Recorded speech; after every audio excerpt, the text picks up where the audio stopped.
Now, this is a preemptive Hecarim jungle tier list. And before I continue, I should make note of something people still have yet to understand. This is all my opinion, and nothing is set in stone. No player's words are gospel. You should always question everything, even if you respect them. That being said, tier list isn't designed to say, oh, these characters at the top are the definitive best jungle picks. That is not what it's based around. I can't presume to say I know who are the best jungle picks, for I'm not a tournament player, and I'm not, making tons of money that way. I am just, someone who tests it out. Even then, a lot of pro players can't presume to know that, a certain character is the definitive best at something, because there's always new information being found, technologies being discovered. The game evolves, and to assume that it doesn't is, arrogant. And pretty much making a good example of that is Riven. She hasn't changed for a while now, and yet I put her up in higher tier list. Now, before you say, oh, it's because you watched IPL, slightly. It was mostly more because people sent me messages and I read Reddit and all this other stuff on the last tier list I posted up. And I just took into consideration what they were saying. And IPL definitely showed, aggressiveness is, the winning mode for junglers. So it also gave her a boost up. Point is, like, she runs on no, mana. That already is a huge plus in this aggressive, quote unquote meta. She's very mobile. She has multiple gank tools. She can output a lot of damage with relatively little items early on. And, she has steroids, all that good stuff. She has a lot of stuff that junglers want, except sustain and, smooth transitioning. Her transitioning tends to be, if she didn't get ahead, she's going to crumble because she doesn't get that kind of farm that she needs in the jungle. She's a weaker Lee Sin, though I would sometimes I would consider picking her when I don't really have the CC or I need more damage or whatever, because she, scales really well into the late game. So, she's a viable pick, and we've already seen her in the tournaments that she's definitely tournament worthy. So, she got raised in the tier list because I was convinced by the Redditors and by people sending me messages on the inbox, consider this, Stonewall, consider this. And I'm like, yeah, I should consider that, thinking about who's above her and why is she below them. And one of those was Master Yi. Now, Master Yi can definitely be a strong jungler, but he doesn't really stand toe-to-toe in this quote-unquote aggressive meta, and his matchups are varied as hell, and there's just very little times you can actually, argue that you should pick him. Like, if you can say, oh, let's pick Master Yi. No, you could probably have picked a better choice. That being said, he has his moments, and he, good split pusher and high damage. When it comes to, jungle battles and all that good stuff, he amplifies incredibly dangerously well. And yes, his new jungle is pretty much better than the old jungle for him. However, the fact that it isn't consistent, that's why, the fact that it isn't consistent is why I decided, Riven deserves to be above Master Yi. The randomness, both in, the RNG of his Alpha Strike and the whole matchup wonkiness, I just don't think it cuts it. So Riven replaced him in that spot. Also Gangplank, but that's a whole nother story. It's very basic. Just read it instead of, I'm not going to put the video in the video. Maokai is a character I knocked down from the God tier. And now Maokai is, a very path-restricted jungler compared to a lot of the other popular picks. Therefore, it makes him predictable. And it makes it so counter junglers, which are popular right now, can, systematically crush him. They can pressure him a lot and all that good stuff. He's still top of tier 1, so I don't know. So if anybody goes, oh my god, it's stupid taking him, what? He's really good still. This is not saying he's a bad jungler. It's just his matchups aren't looking so good, and counter junglers like Mundo, Shyvana, and Lee Sin are just rolling him over. And the fact that he's got that glaring weakness of being predictable and being predictable and suffering from being put behind, that takes him away from God tier. God tier can't have that kind of stuff on it. I mentioned last time how Rammus has been getting shafted, and much like Maokai, Rammus has been incredibly predictable in his pathing. And now that, they heard his sustain, they heard his speed, they heard his survivability and all that stuff, it's just like it's making it worse for him. He just will get crushed by aggressive jungling and, people invading his jungle. And he can get behind and all that stuff. He still has amazing ganks and all that stuff, but the fact that it makes it so easy that to prevent him from even doing those ganks and fall behind, yeah, that's actually a big problem. And like I said before, Rammus is one of those champions that's hard to balance. Either you make him really good or you make him really crap. And right now, I can't presume to know where he's gonna end up leaning. So I'm just haven't removed him from tier 1 yet. I'm just like lowering him down, thinking, let's see what the more experienced players have on him. Like, I haven't used Rammus because I kind of got bored of him. So, yeah. Now, Rumble was finally added, and it's been, people have been pestering me about it. I know, it's been done a long time ago. The reason I didn't do it is because I don't play Rumble. But I couldn't measure his ganking because I've been destroyed by Rumble so many times, and he's a great character and all that stuff. And the jungle is pretty much wasted potential for him.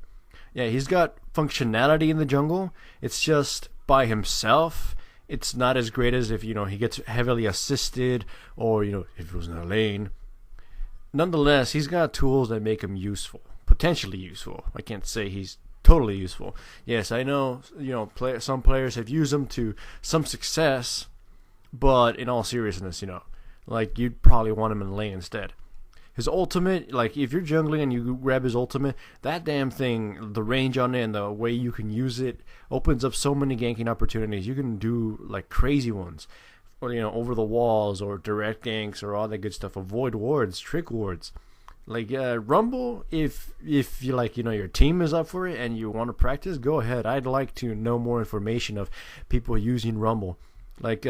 He's got no health sustain, and some junglers might be able to crush him because, he's not built. He has to be built for the jungle instead of the lane. And I totally want to see that. Though, of course, this is one of those run it by your team things. Don't screw your team over. Now, first off, I'll say this. Mundo has been slowly climbing up the tier list because even if he turns out really fast or really powerful or all that stuff, it is not a smart idea or, humble idea, I guess, to immediately say, the second he gets changed, he is God tier. No. For starters, you got to make sure to cover your ass. You put him low and just see, let's see how he works it out in practice. It barely came out. You can't assume to know everything or that it works in every situation. Practice him. And that's what happened with me for the first while. Raising him up to tier 2.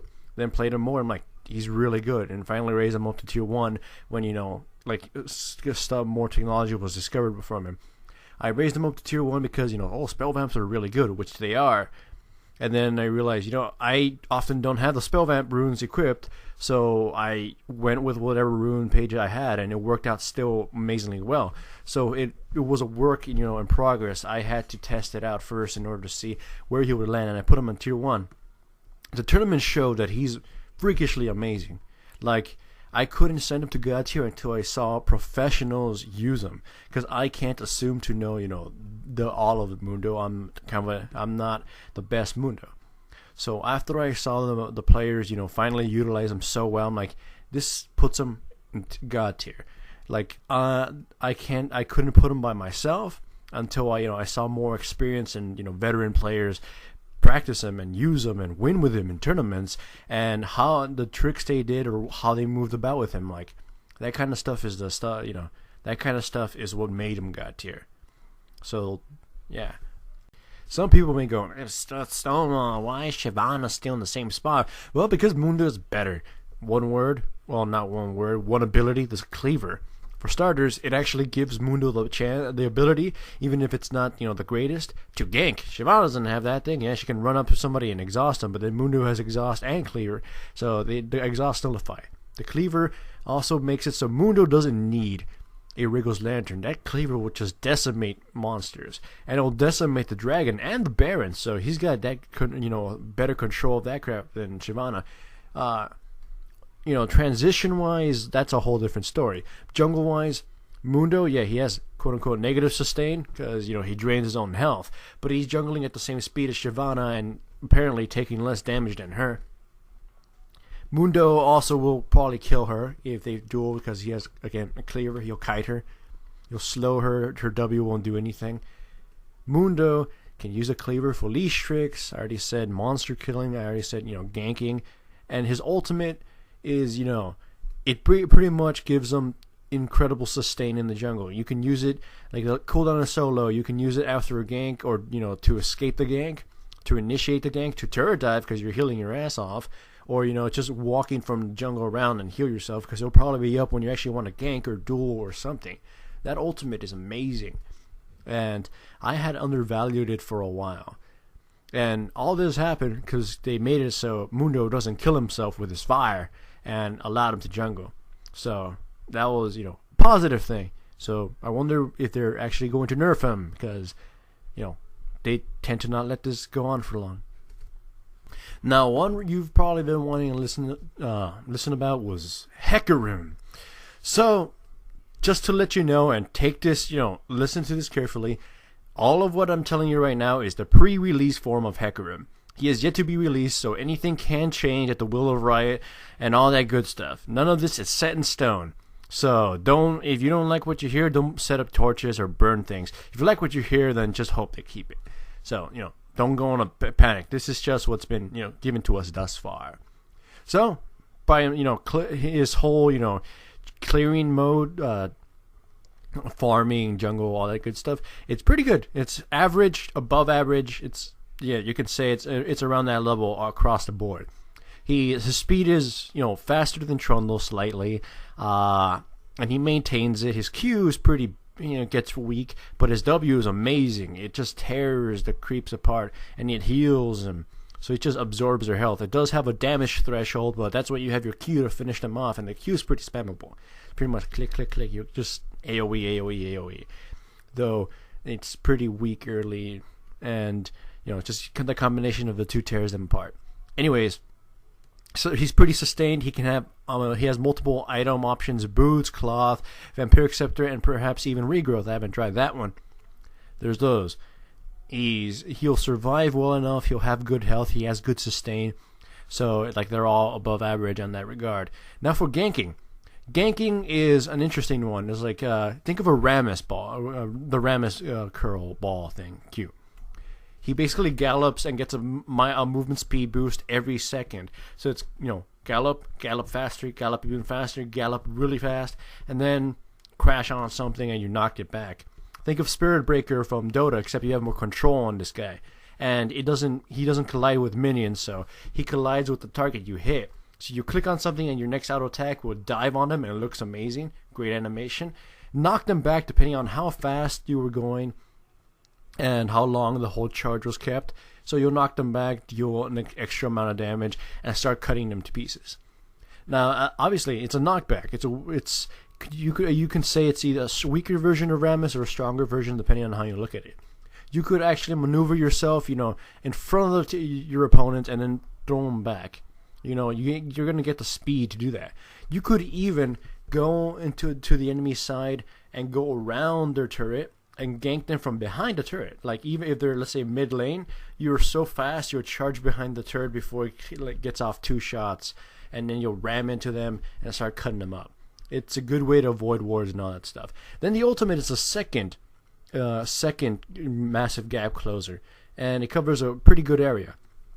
It has a new mechanic called Terrify, which is fear makes you go all retarded and you run around it might pull you to your enemy or might pull them back away. Terrify makes them all go away from Hecarim. They're afraid of him, so it pushes them away from him. So in effect, you could ram somebody, force them back, and then terrify them to force them even farther back. So you have control of the positioning during ganks, and that is pretty cool. That whether it's really effective or gimmicky, I can't tell you that. In terms of invasion, I haven't tested that out because I haven't fought anyone. So Hecarim is looking to be good, interesting, but that's still up all in the air. We'll see when he gets released. So keep an open mind, and hope for the best if you've been waiting for this champion.